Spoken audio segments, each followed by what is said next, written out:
Good morning. My name is David Kotok, and when I'm not in my day job, I'm involved with the Global Interdependence Center. And this is the second time we are in this salubrious gathering place, Jason, for a discussion. Now, the last time we were here, we talked about Puerto Rico debt. And a few weeks later, the government of Puerto Rico sold $3.5 billion of new bonds, all rated with a junk rating. We had 2 rating agencies here at the time. And they put the issue under New York law, first time ever. And I want you to know, the Global Interdependence Center and Strategas had nothing to do with the decision to put it under New York law.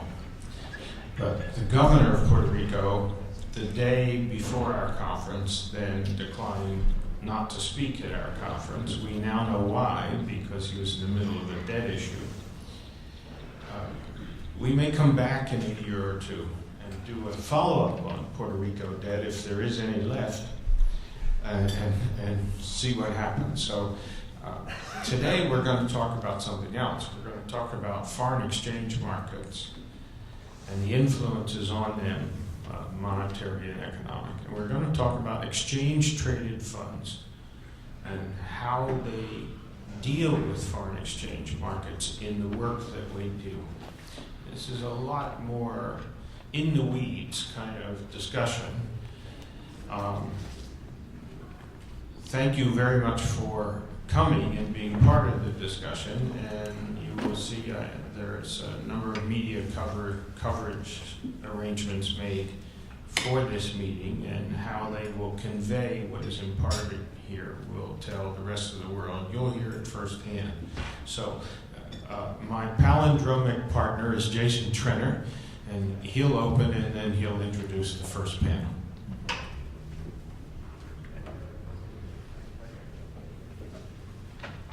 Well, thank you very much, David. It's I have to say, I have to commend you on your timing. I think the Puerto Rico event couldn't have been any better timed.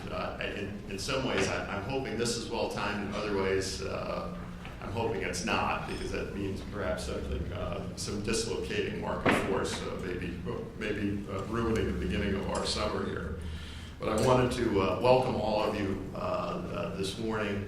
I wanted to thank the Global Interdependence Center. I wanted to also thank, obviously, David Kotok for his tireless work to organize the event and coming up with such interesting and such topical events. Wanted to thank all of our clients from Strategas Research Partners to be here. We like to consider ourselves the one-stop shop for macro as our tagline. So I think combining, obviously, what's going on with the currency markets and what's going on in the ETF markets seems like a very natural fit. When I got out of business school many years ago, my first job was to be a sales trader on an FX desk at a large bulge bracket bank. And I had, of course, I'm this romantic, I tend to be overly romantic about things, and I had all these visions of myself, having breakfast with central bankers in Zurich and, doing all these kind of fancy things. And I was sitting next to a guy named Noodles, and we were watching the 5-minute moving average versus the 10-minute moving average dollar mark. And so it was an interesting baptism by fire to a certain extent about the nature of the asset class and how many people use the asset class so differently. Some of it use obviously for speculation, others just to hedge, and all the rest. ETFs is another interesting, starting this broker-dealer Strategas. ETFs has also been a very interesting development to a certain extent because of its asymptotic rise. It's kind of remarkable to see something grow so quickly. Usually that's not a good sign. Usually there's things in there that are a little bit perhaps risky. all of our clients are institutional investors. I think there's a misconception, generally speaking, to think that ETFs are a retail product. And I can tell you that as an institutional broker-dealer, probably about 50% of the trades that we see on a daily basis are actually through ETFs. So you see an awful lot of, now maybe particular to us, but about 50% of all ETF trading is done by institutions, not by retail investors. So in any event, we have a wonderful, Global Interdependence Center has an absolutely wonderful group of esteemed economists today. It's coming at a very, very good time, I think, given what the ECB, given some of the comments they've made recently, given what Mr. Draghi is talking about, the potential for some sort of currency competition around the world. It's a very, very good time to discuss this topic. So I wanted to thank you all for joining us this morning. At this point, I'd like to turn it over to one of my partners, the Chief Economist of Strategas Research Partners, Don Rissmiller.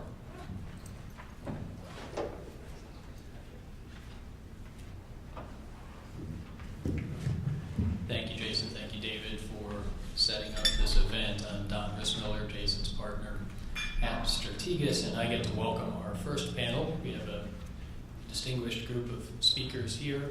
We're going to have two presentations, and then we will leave some time for questions. We'll leave the questions at the end, though, so if you could be so kind as to hold those till the end of both presentations, we will certainly leave some time to address whatever the audience is interested in. But let me offer a brief introduction of our two panelists. Dino Kos first. He has joined the CLS Bank International as the head of regulatory affairs in February of 2013.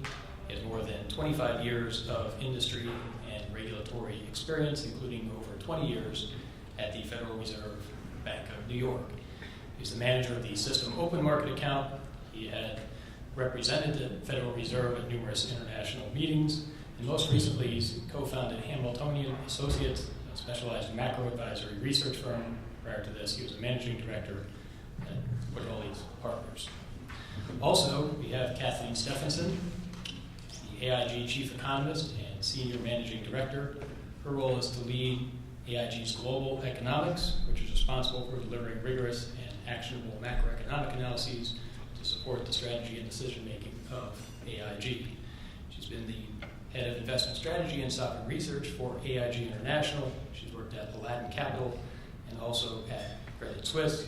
She is on the board of directors of the Global Interdependence Center. So without further ado, let us welcome our distinguished guests with Dino first.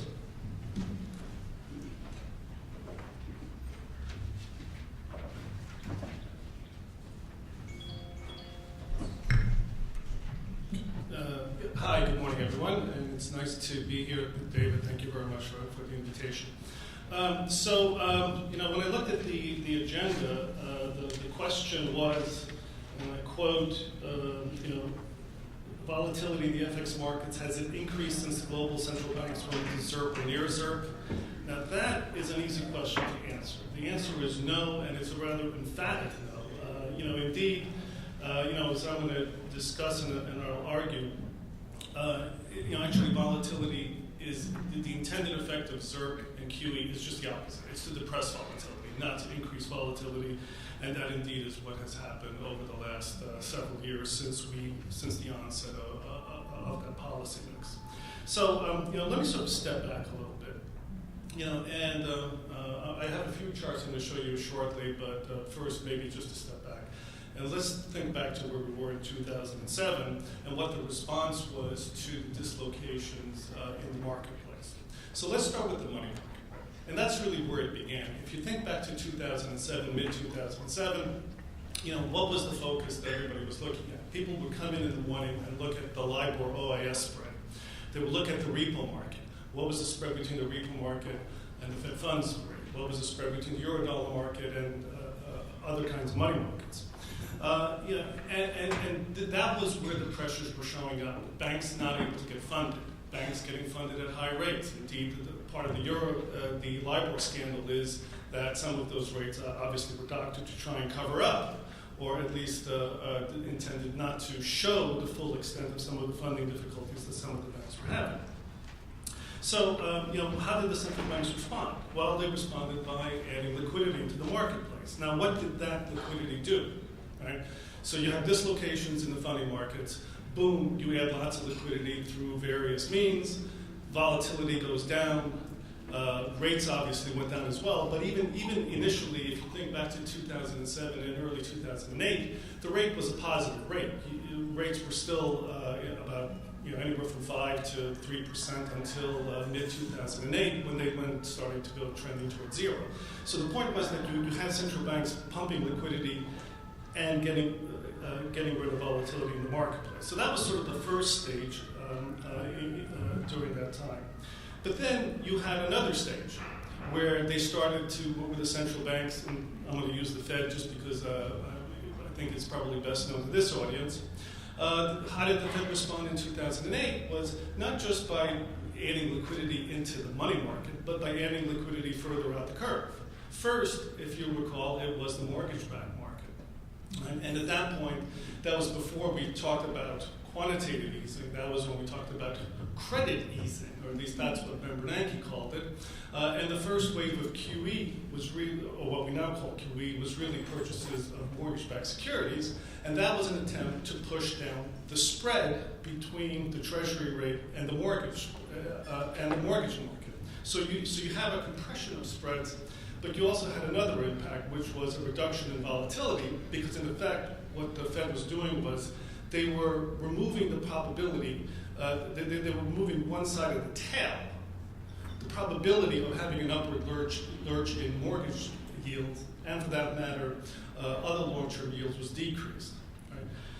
Then in March of 2009, we really got QE as we know it, which was buying treasuries with this explicit attempt to push down the curve, push up the bond prices, push down yields, and the impact of that, again, was to reduce volatility in the fixed income market, which makes a lot of sense, right? So if you take those three elements together, the first thing you do is you reduce volatility in the money market, then you're reducing volatility in the treasury market, and then you start to push down spreads. The impact of all of that is, again, not only to compress spreads, but it is to reduce volatility itself. But that's not all, of course, because as the Fed itself pointed out, the impact was not only on those asset prices where the Fed was acting in, but the effect was going to move out the curve, both in terms of asset classes and maturities, beyond where the Fed was acting, because investors were getting pushed out. They were getting squeezed out of the high-quality, low-risk assets, and they were being pushed out into other asset classes, including equities. The impact was, as the Fed intended, you push up prices and you reduce spreads, and you're reducing volatility. And indeed, we saw that in asset class after asset class.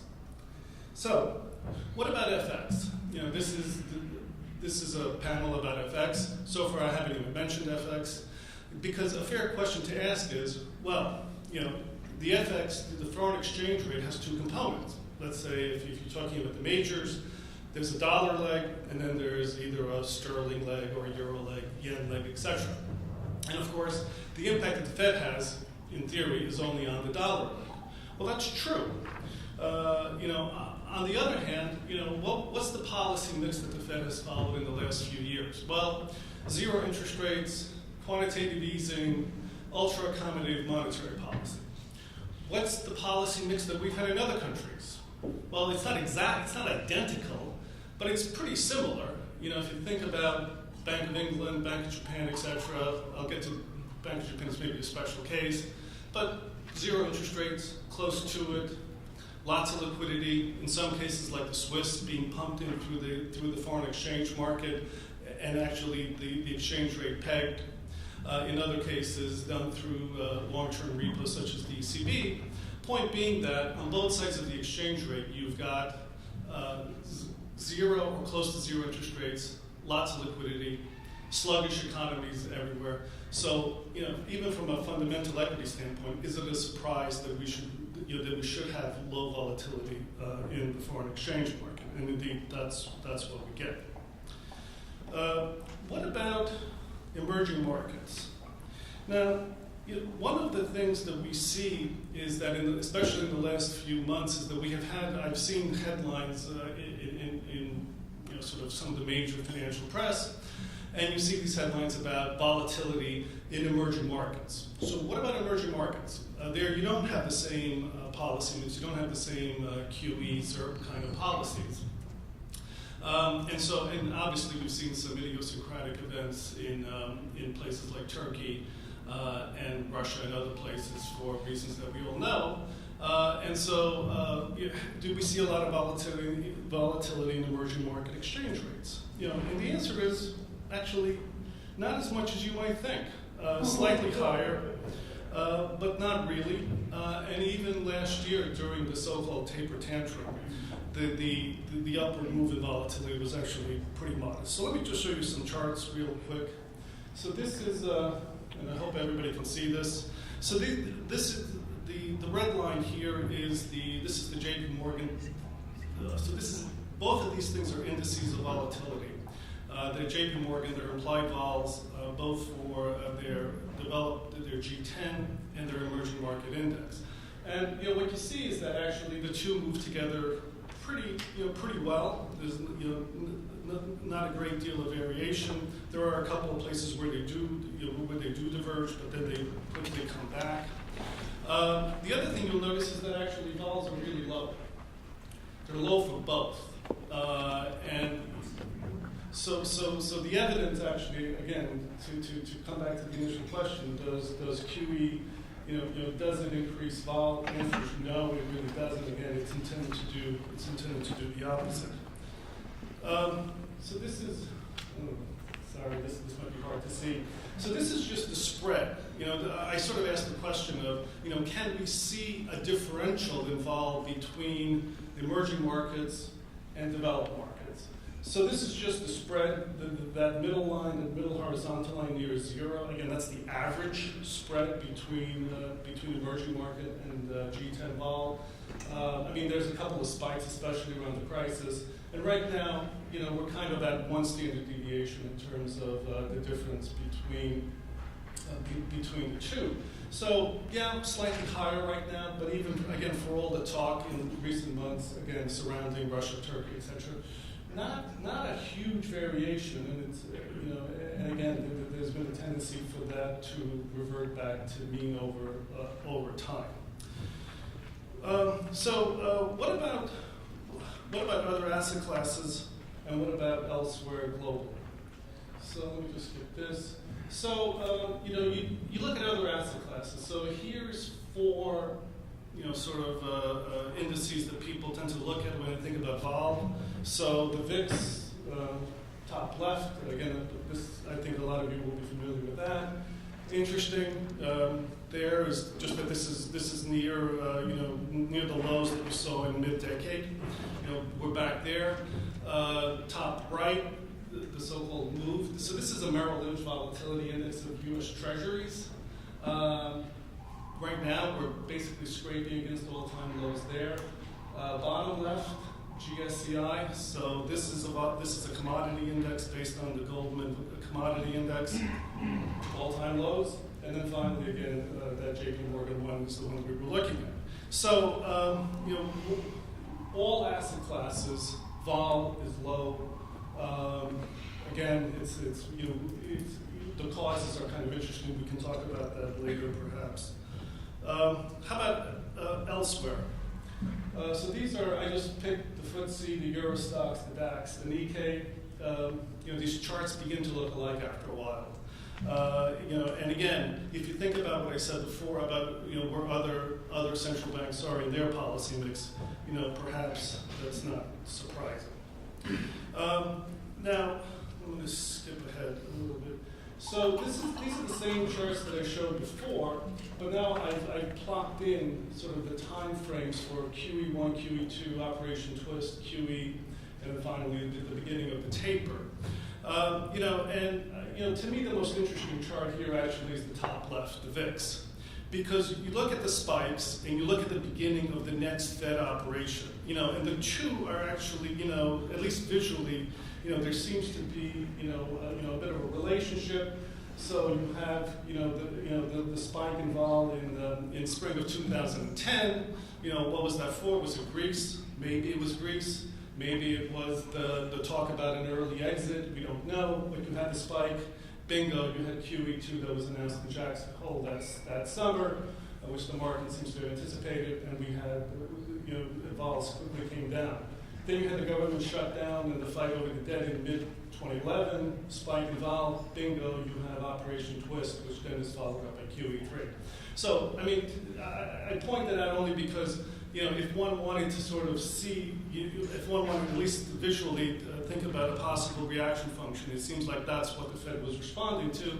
And that makes sense because to the extent that the Fed was looking for a wealth effect to generate consumption, then each time you had a dent in that through a reduction in equity prices and a move up in equity volatility, bingo, the Fed seemed to have reacted. Cause and effect, I don't know, but again, it's just visually one can kind of look at that, come to one's own conclusion. Let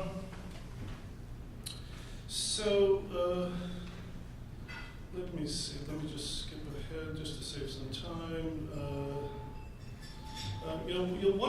One of the things about let me go back a little bit.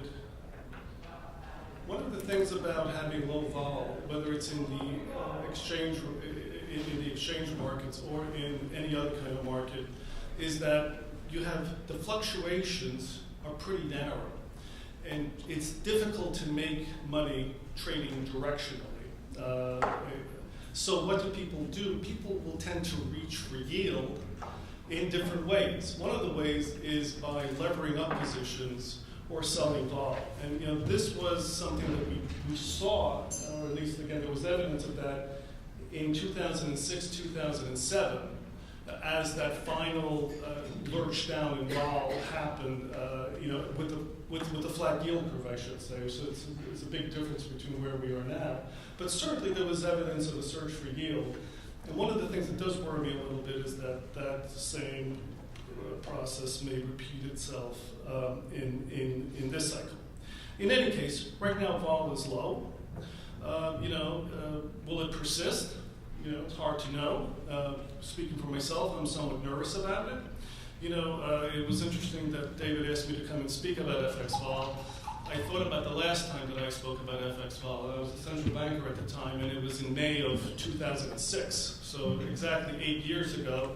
And my message at the time to the audience was that sort of all the reasons for that very, very low vol in FX that you see up there wasn't well understood, but one shouldn't necessarily look for it to persist. And the risks were rising. And I sort of feel like there's some elements of that story that I can use in this context as well. What exactly are the reasons for this low vol? Well, perhaps in the Q&A session we can get into that. I know Kathleen will talk about the great moderation as one possible explanation. That does worry me a little bit, to be honest with you, because that was one of the explanations that was used to explain low vol mid-decade some years back. And sort of view was, well, the volatility of output is low, volatility of inflation is low, and the thinking was that, well, policymakers can kind of crack the code, central bankers were doing their job better, then of course vol should be lower. Well, we all know how that turned out. So it does make me a bit nervous that I've heard more discussions about great moderation over the last few months. The other thing that does worry me is that, and I've been kind of a glasses half empty guy for the last several years, since about 2007, my view was always that, well, the economy was more impaired than sort of was generally believed, and that the sort of the period of ultra accommodative policy would last longer. For the first time, maybe in a long time, I'm a little more symmetric on that. When you look at unemployment in the low sixes, you think about initial claims coming down, you think about consumer deleveraging, which seems to be petering out. You look at the state and local sector, which looks better for the first time in a while. And one has to ask whether the reductions in federal government spending will continue on the path that they have. Geopolitical events, will defense spending continue to be as low as it has been? And with the ACA, are we going to have sort of healthcare spending, as modest as it has been over the last couple of years? So one has to sort of ask, with that kind of background, what's the risk that the market wakes up one morning over the next few months, and if the unemployment rate continues to trend down, we might be within, I won't say hailing distance, but we might be able to see what the Fed has defined as full employment, which is somewhere in the low to mid fives. Well, we're not that far away from there. Sort of inflation control seems to be doing okay, but what's the risk that the market wakes up one day and says, hey, if slack is being taken out of the system, and if the unemployment rate is getting to a point that's almost, quote, normal, then how does one think about a negative Fed funds rate of about 1.5%, which is roughly where we are now? It becomes hard to square after a while. One can certainly see that a negative Fed funds rate is justified when there's a lot of slack in the system, when the economy is extremely weak. But maybe if the economy continues to heal, maybe that's beginning to be at risk. So, is this period of low volatility going to persist? Well, it's hard to say. I'm a little nervous about it. But one thing is for sure, which is that once the policy mix does change, both here and elsewhere, volatility will rise, and it could rise a lot. So let me turn it over to Kathleen.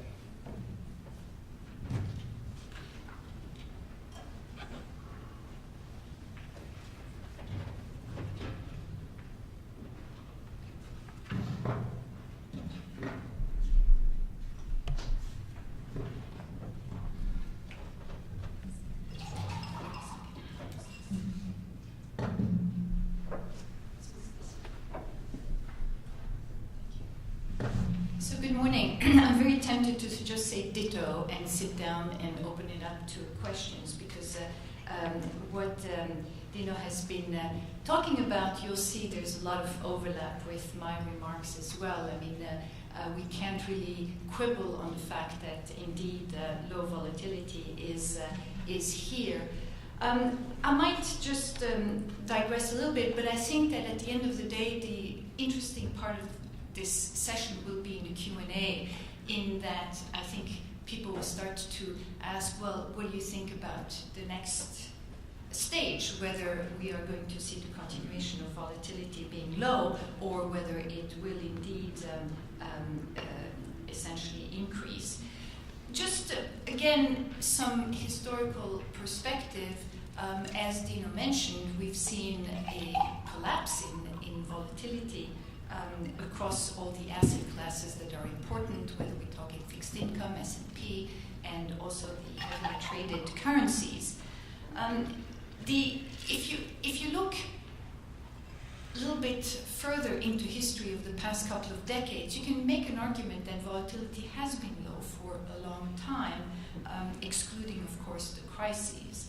And the question is then, why is that the case? And I would venture to say that to some extent, it has to do with the transparency of monetary policy, and perhaps the fact that central banks have had a credible reaction function. We're talking the Taylor rule, we're talking even the Greenspan telegraphing markets to some extent. Now, post-crisis, as Dino mentioned, the QE was indeed quite important in reducing or keeping volatility low. Although there are, in my opinion, other factors that play a role as well. But just to quote outgoing Governor Jeremy Stein, essentially he thinks that QE3 in particular has been an important aspect to buttress the forward guidance, serving as a credible signal to the path of federal funds rate. And when you look at that, you go back, and these are lessons that the Fed has drawn from the essentially reaction to the crisis, because it wasn't always the case. And I think Dino did touch on this. So the Fed had started to buy mortgage-backed securities, but back in 2010, when the Fed stopped buying these securities, essentially we saw a pickup in volatility. Buying risky assets essentially was taking the volatility out of the market. So by stopping that process, you started to see the recovery in volatility. So the timing of ending these purchases back in 2010 was clearly premature. And the reason for that is that the private market was not ready, if you will, to step in and provide the necessary liquidity for the well-functioning of the markets. So the markets then became vulnerable to shock, and we saw that very vividly with the European crisis.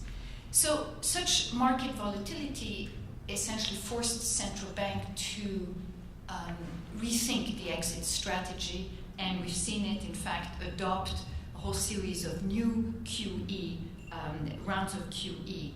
And I think that the way to think about this is that the private sector demand for cash remained high at the time, and it forced central banks to continue to provide the liquidity. So, in other words, swapping cash for riskier asset took place, but swapping cash for consumption, and even now we see investment, is a much lengthier process. And this requires, if you will, central banks to continue to assist in providing liquidity. And if you take a look at this chart, which is straight out of flow funds data, so it is the provision of credit instrument. You see the red bars is the Fed. And because the private sector has not essentially produced instruments yet, the Fed has to step in, and was the sole player in town back in 2009 and 2010, then tried to ease off, but clearly had to come back. And even now you can see that it is still playing an important role.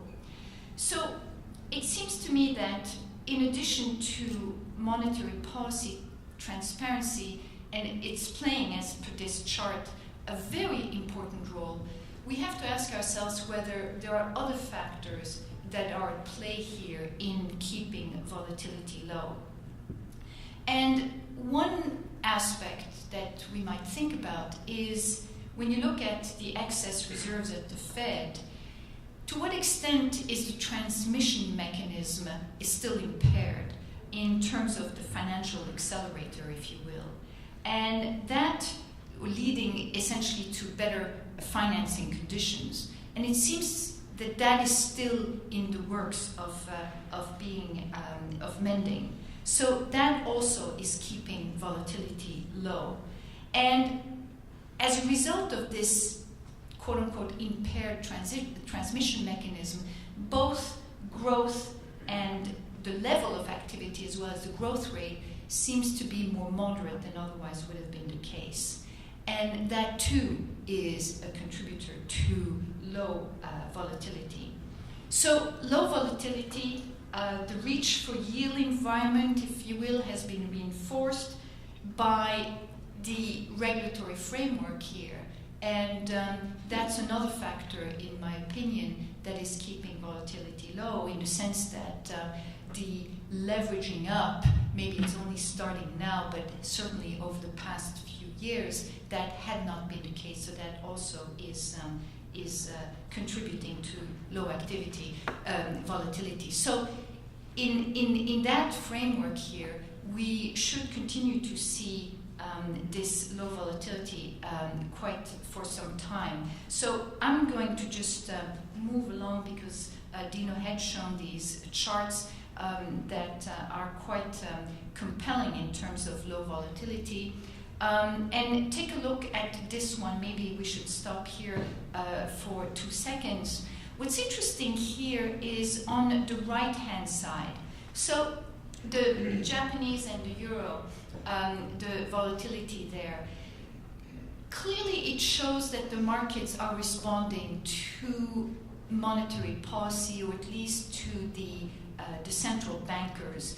So if you take a moment on the red line, which is the euro, you can see that volatility had been somewhat high, not surprising given the crisis, but then you saw the speech by Draghi when he mentioned that the central bank, the ECB, will do whatever it takes to control the situation. And that speech was a real change in the situation. Volatility essentially dropped very rapidly. So that shows you markets taking comfort. If you now look at the blue line, which is the yen, what's interesting there is that when Abenomics was announced, volatility increased as markets were trying to figure out what does this mean for the yen. And it's only recently that it's coming down again. So in reaction to the fact that you've got now clearer situation with regard to the Fed, but also I think because of how stable in a range the dollar yen has and the dollar euro has euro yen has remained.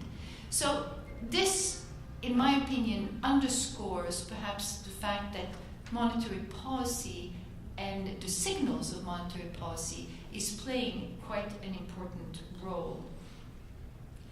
In terms of correlation, I just, and this is to add to what Dino was talking about in the emerging market arena.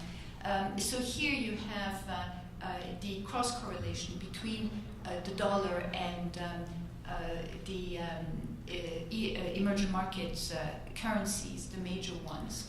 And I mean, not surprisingly, in time of crisis, that correlation is high, not quite at 1, but close to. And it's, again, the central bank speeches and the central bank actions that have helped the correlation to normalize, if you will. So the Super Mario speech, the Draghi speech, really was a turnaround here as well. And then you started to see some action when you had the tapering announcement. And it's only recently, as the markets are realizing that the Fed is moving in a very transparent way, that the correlation is coming down again. And I think that it took a while for this to adjust, because you do have quite a few countries that are vulnerable to changes in Fed policy, whether we're talking Mexico, Brazil, India, Turkey. We saw that earlier this year with also South Africa. So I think that here the vulnerability of the exit strategy of central banks and the Fed in particular could continue to have some impact on the emerging markets currencies. So in terms of the next move, what is likely to happen? Are we likely to continue to see volatility being low as central banks and the Fed, Bank of England presumably, will start to consider exiting, or are we likely to see an increase in volatility? Well, when you look at the pickup in growth, starting with the fundamentals, it's likely to be moderate for a couple of reasons. First of all, there's no demand trigger in the global economy that could really bring the growth rate, the trajectory of the growth rate, to a higher level.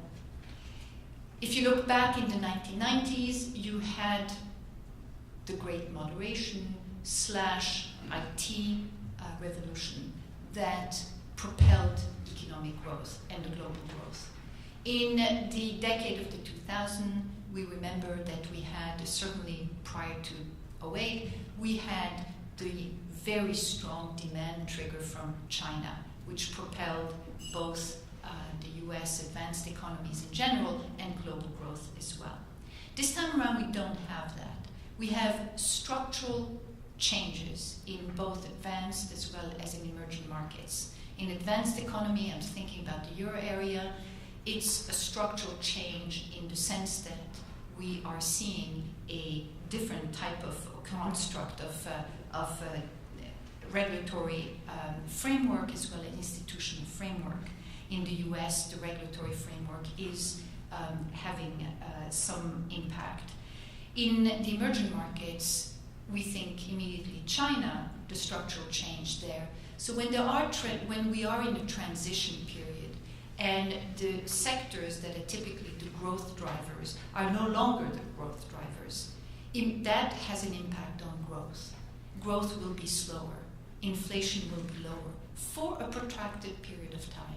And I think we are not at the end of that time frame. We are probably in the beginning. It takes a long time for these structural changes to take place.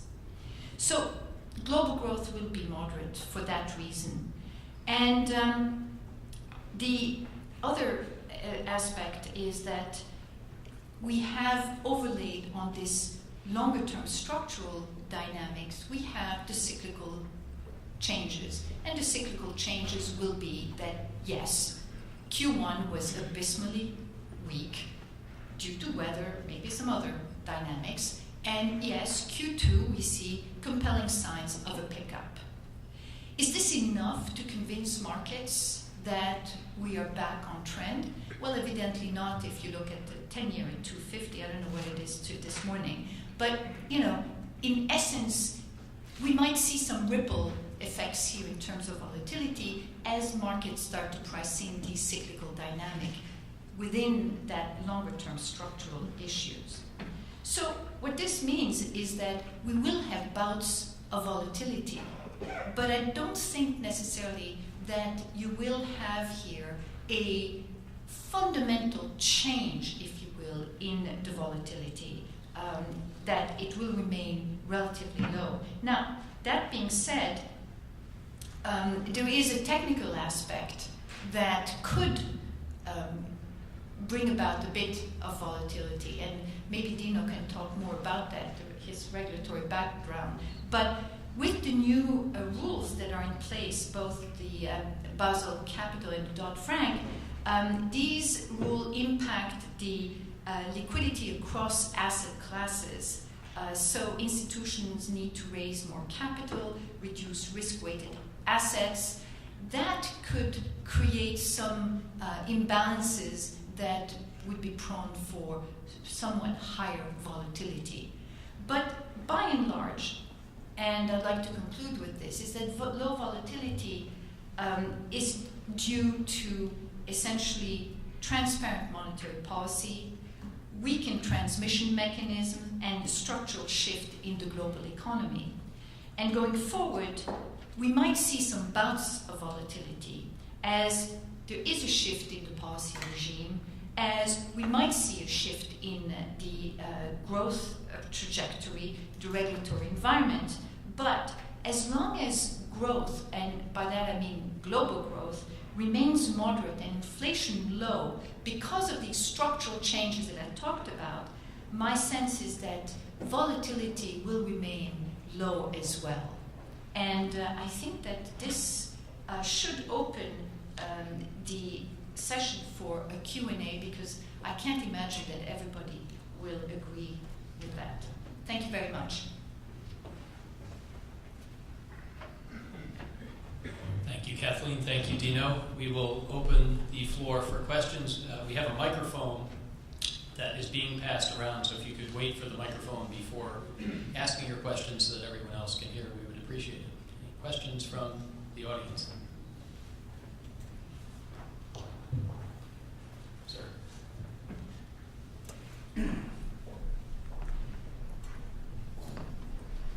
My understanding of mean variance pricing theorem is that if other things being equal, the expected return is unchanged, but volatility goes up, that means asset prices should fall. Do you agree, disagree? I mean, not with the theory, but whether you think asset prices might fall as a result of higher volatility. Yes, that's an easy one. Yes, I mean, certainly, the two go hand in hand, right? If volatility rises, investors want a higher, they're pricing in a higher risk premium, especially coming from a place where we are now, where, we can argue about whether equities are in a bubble. I think a case can be made that it's not. But, one can ask, are volatilities in a bubble? Right? And if volatilities are too low, and if there's any kind of normalization that happens for a time, you would need to have a transmission into asset prices. And certainly,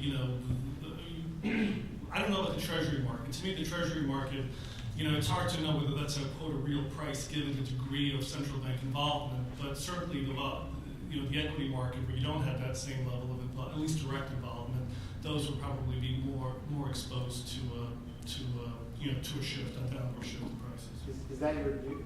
I mean, that will happen? So the easy answer is yes. The hard question is when. Because we don't know when that will happen. In 2005, 2006, there were, a lot of people were observing, the low vols, the tight spreads, the sorts of, risk premiums which had been really compressed. And so a lot of people were anxious and nervous about that, but the timing was the hard part.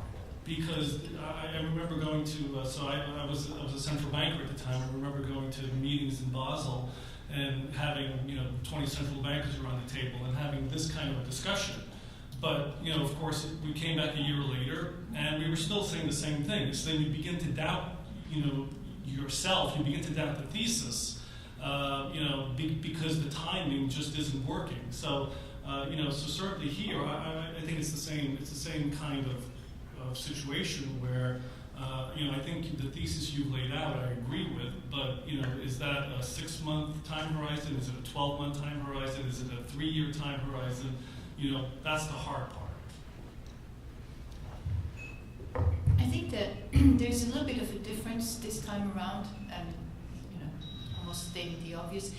And when the Fed is essentially taking risk out of the market, and it distorts, if you will, the typical relationships that you just described. And it seems to me that these adjustments then in pricing of assets will take place once you start to see a shift in what the central bank is doing as a major purchases of assets. So inevitably you will have to see some repricing there, particularly in the fixed income arena. Maybe I can just add, because I think Kathleen makes a really important point that I should have made as well, which is that, in 2005, 2006, that period of low vol, we can argue about what role the central banks had that. My own view is that the role was actually pretty small, that was, if you will, market-driven, with search for yield, sort of selling of all, lots of reasons. In this case, actually the central banks are leading the charge, right? So the central banks, in my view, sort of are the driver behind the spread compression, the low yield, and the vol compression. So, so you're almost, again, I was trying to hint at this in my remarks, which is that actually, the most important thing is sort of at what point does that regime change? And then again, you kind of end up coming back to, well, you know, the ultra-accommodative policy will get removed at a time when macroeconomic factors are going to be conducive to that regime shift. Now, again, you still come to the question of when, you know, and you know that's the hard part. You know, is that going to be in 2014, 2015, 2016? Hard to know. So do you think the causality will reverse? Right now, you're saying the central bank is impacting volatility. Yes. Will it? And it's gone back and forth because Ms. Stevenson talked about, or I think you talked about, you got a bounce in volatility, and the central bank had a reaction function immediately to come in and ease. Is there a point where you think that causality will reverse or normalize? Right now, it's not normal. So I think that it could normalize when the economy has been completely mended, and that when is going to be a few years down the road. I don't believe that we are seeing here an economy that is yet completely in a new equilibrium, if you will. I mean, there are a couple of things here to keep in mind. One is that with this shock of 2008, we are on a lower growth trajectory. And so we have lost some GDP, and we still are looking at excess capacity. Some of it will never be recouped. And we can achieve a growth rate that is now, let's say, at or slightly above the new potential, but I don't believe that we can go back to where we were prior to 2008. So what that means is that a confluence of sectors and markets still have to adjust to this new equilibrium. And it's only once growth and inflation start to pick up a little on a stronger trajectory that this will take place. So, for example, you take the equity market. In my opinion, we've only seen the first two stages of the equity market recovery, namely that we've seen labor cost reduction, or cost in general, labor as well as interest rate cost reduction. What we haven't seen is the revenue growth aspect. And that will only come once the purchasing power of the consumer has been reestablished. And we haven't seen that yet. It's in the process. It's a very slow process, though. So as long as you start to see this mending, I don't believe that we are back to a change as such. So let me, if panelists agree on everything, it's a boring panel. So let me agree with most of what Kathleen said, but disagree with one or two things. So I agree with the point about lower potential. I think that it's clear. I think the Fed actually was really slow in recognizing that potential had come down. They sort of, if you look at their forecast at the beginning of the year, in 2009, 2010, 2011, 2012, the forecasts were pretty high, sort of estimates of, somewhere in the threes. And during the course of each year, those forecasts came down as the economy didn't quite match up. So I think that was just sort of a symptom of the fact that potential has come down. Is it in the low twos? Is it 2? Is it below 2? It's hard to know, but it's less. It's a good deal less than it was 10, 15 years ago. In fact, one of the comments about the current cycle is that capital spending has been weak. Well, another way of saying that is that actually capacity expansion has been weak. We haven't added that much in capacity, not as much as we normally do in an upturn.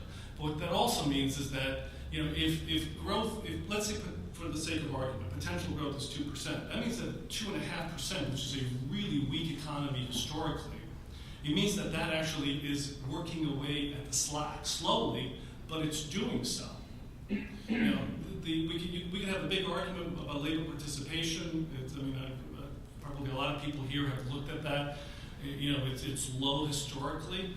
But if some of that is being driven by demographics, or a good chunk of it might be driven by demographics, and if you read Stock and Watson and some others, I mean, that's the argument that they've made. Well, if that's the case, then you're not necessarily going to get a big increase, even if the economy does get a lot stronger. So what that does mean, in my view, is that you actually might be closer to the point where, sort of the Fed has to confront questions about how much slack is there really in the system. There may be a lot less than it presumes, and if so, they may be faced with a question about appropriate policy much sooner than we all think. And again, sort of what I kind of put at the table is you have a 6.3% unemployment rate now. It's come down a good deal over the last year, 12, 18 months.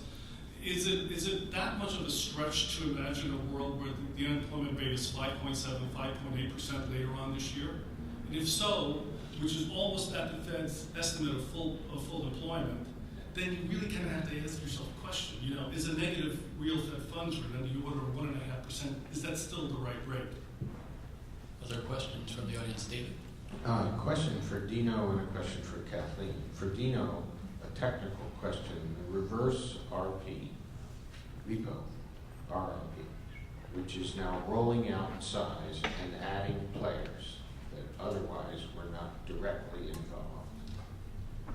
In your view, does it reduce vol another notch down? And is the Fed becoming the lender of first resort, not last resort? For Kathleen, it took the Cape Town meeting in November of 2008 a coordinated global policy change to unfreeze markets. Will it take a coordinated global policy change to exit worldwide QE without a volatility spike?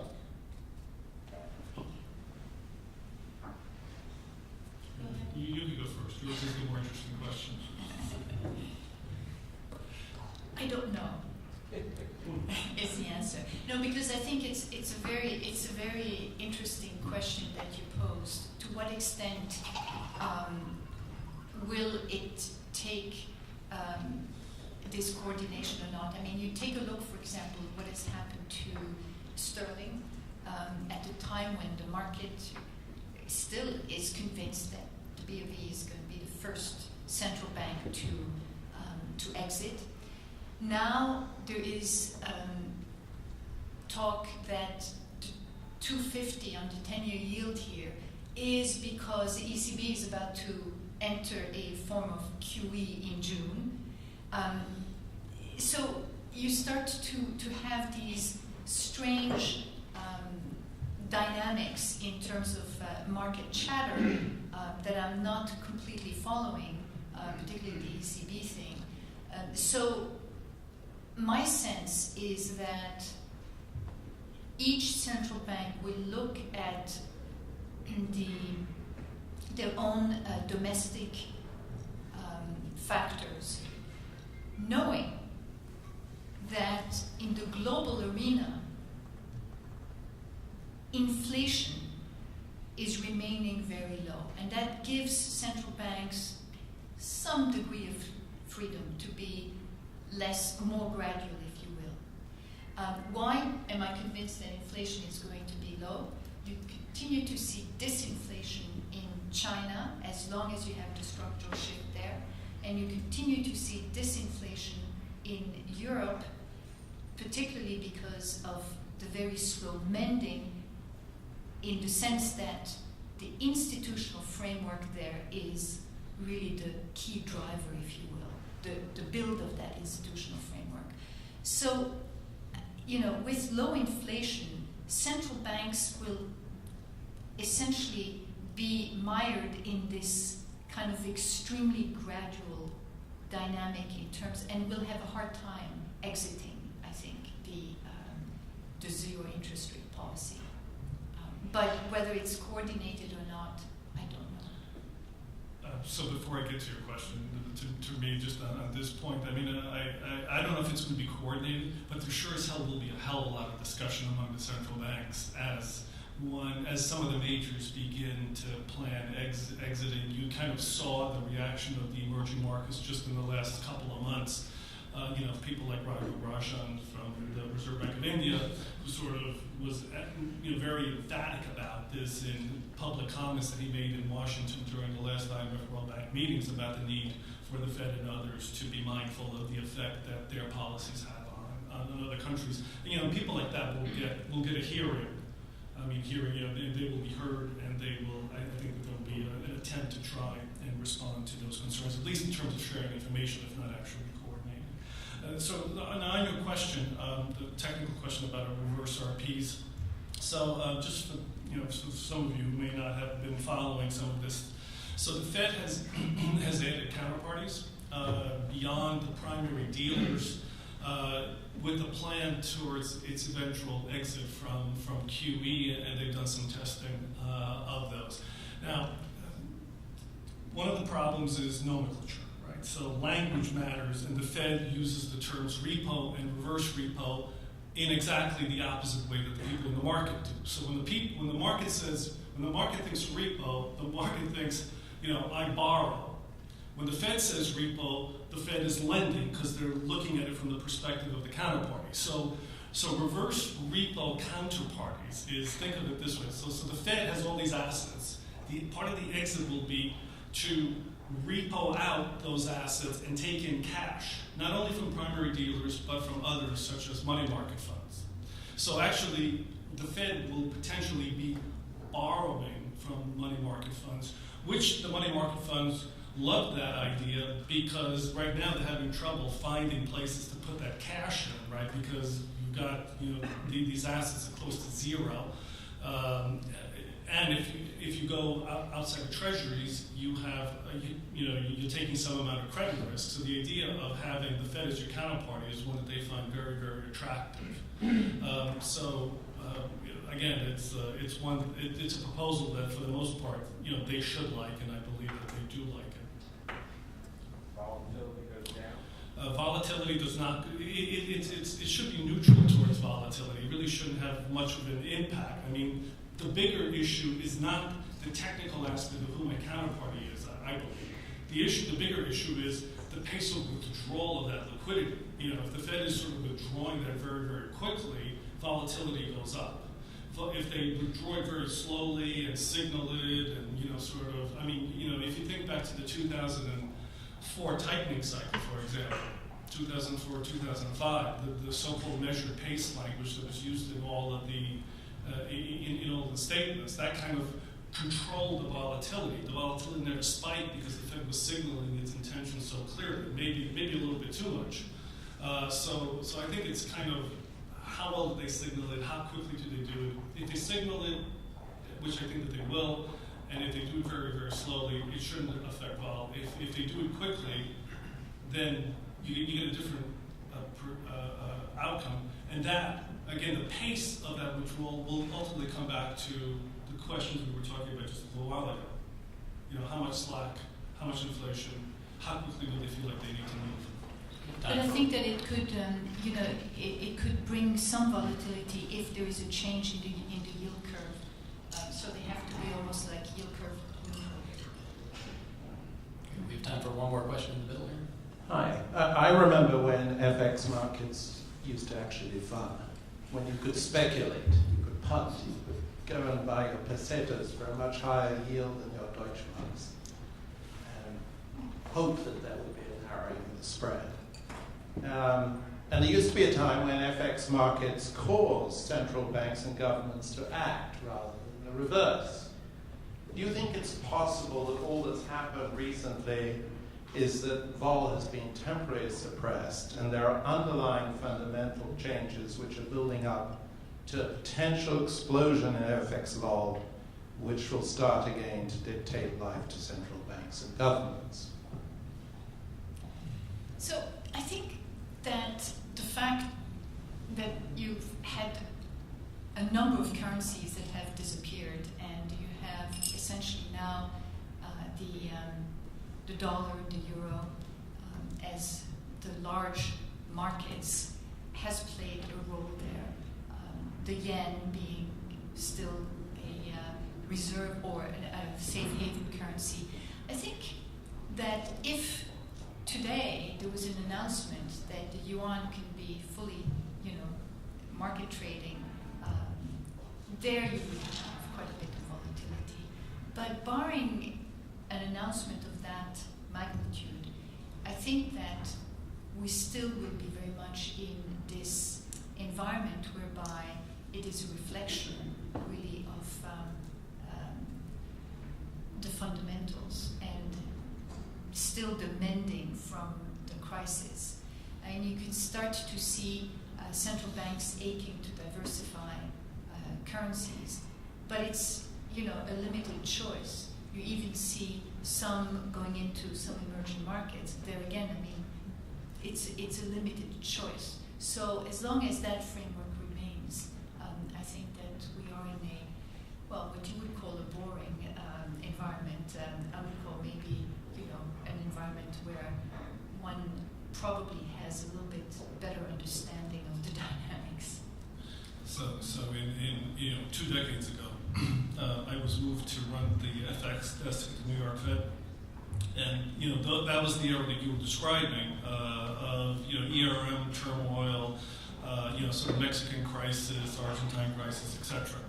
But one of the things that period had in common was sort of attempts by central banks and finance ministries to make pegs that were unsustainable.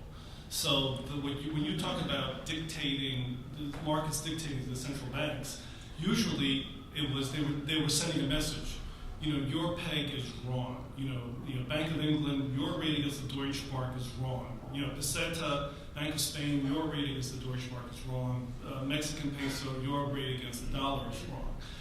We have now moved into a phase where, sort of, if you will, the part of the Washington consensus that actually has, largely worked and won is that central banks are no longer, sort of enforcing unrealistic exchange rate regimes. And so you have floating rate regimes, or you have more flexibility in exchange rate regimes, so that central banks aren't out there, sort of maintaining unrealistic exchange rates. China is an interesting example, but they don't